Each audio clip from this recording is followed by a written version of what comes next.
Na renda fixa, o poupador é um investidor que tem o dinheiro disponível e o tomador é o emissor do título que precisa captar os recursos. Em uma operação de renda fixa normal, o poupador ele empresta o seu dinheiro ao tomador através de um título que possui garantias.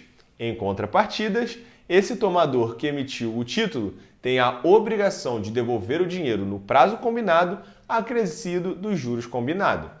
A renda fixa é um termo que se refere a qualquer tipo de investimento que possui regras de remuneração definidas no momento da aplicação do título.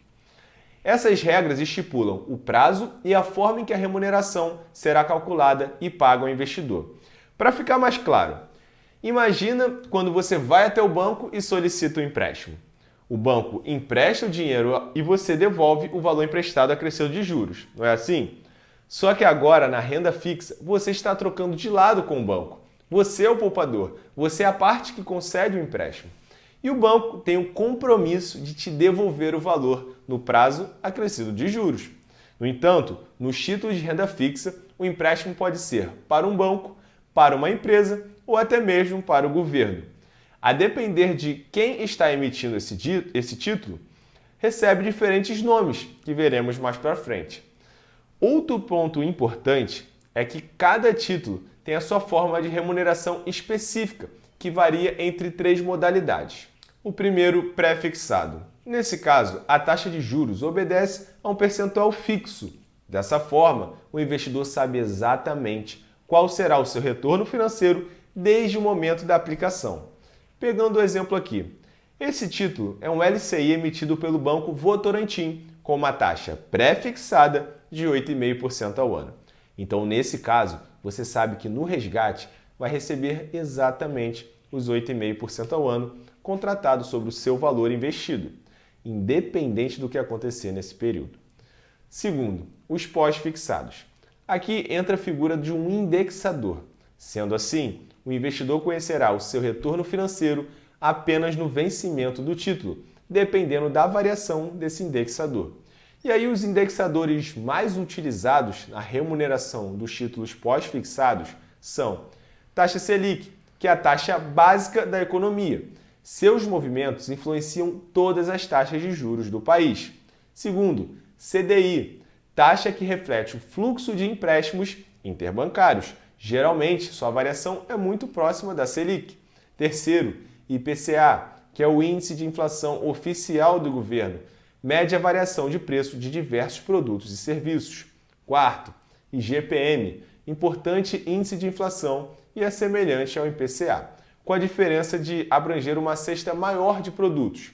Atualmente é muito utilizado para atualizar os contratos de aluguéis. Nesse título aqui do exemplo, se trata de um CDB do Banco Santander com a rentabilidade de 100% do CDI. Repare que a taxa sobre o CDI é fixa, os 100%, mas você não sabe como será o desempenho do CDI ao longo do período da sua aplicação. A única certeza é que você vai receber 100% do CDI, independente de quanto estará o CDI. Agora, o terceiro é o híbrido, que é a remuneração dos títulos de renda fixa híbrido é determinado pela soma de uma taxa pré-fixada mais uma taxa pós-fixada, por isso o nome híbrido. Dessa forma, o retorno financeiro também será conhecido somente no vencimento. O título aqui mostrado no exemplo é o Tesouro IPCA+, que é um título emitido pelo governo, através do Tesouro Nacional. A rentabilidade aqui no caso é uma combinação da variação do índice IPCA acrescida de uma taxa fixa de 5% ao ano, ou seja, na data do vencimento, o investidor receberá a variação acumulada do IPCA, em outras palavras, a inflação, mais uma taxa adicional de 5%. Isso significa dizer que a sua rentabilidade sempre será superior à inflação, pelo menos a oficial, que é medida pelo IPCA. E a pergunta que sempre surge é: qual deles eu devo comprar?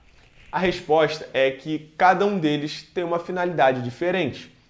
Os títulos pré-fixados, eles são mais adequados para objetivos de curto prazo, como uma viagem que você vai fazer daqui a um ano, ou quando você já tem um planejamento com uma meta definida, onde é preciso saber exatamente qual vai ser o valor naquela data futuro, para que você não corra risco de comprometer os seus planos. Por exemplo, para ficar fácil, suponha que você esteja planejando se casar em 3 anos e tenha considerado no seu planejamento os rendimentos da aplicação. Você está contando com aquilo.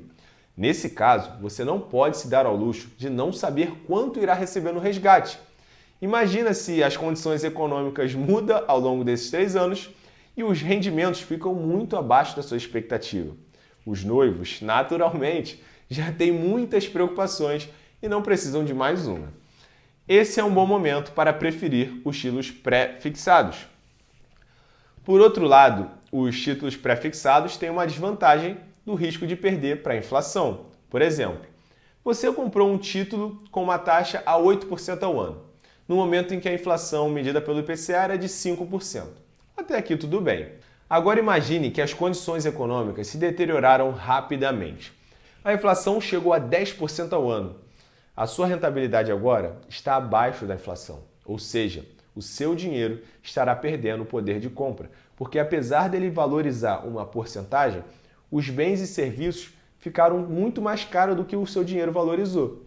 Então, por isso, os títulos pós-fixados e híbridos são mais recomendados quando estamos falando de investimentos mais longos, porque eles tendem a acompanhar essas mudanças no cenário econômico.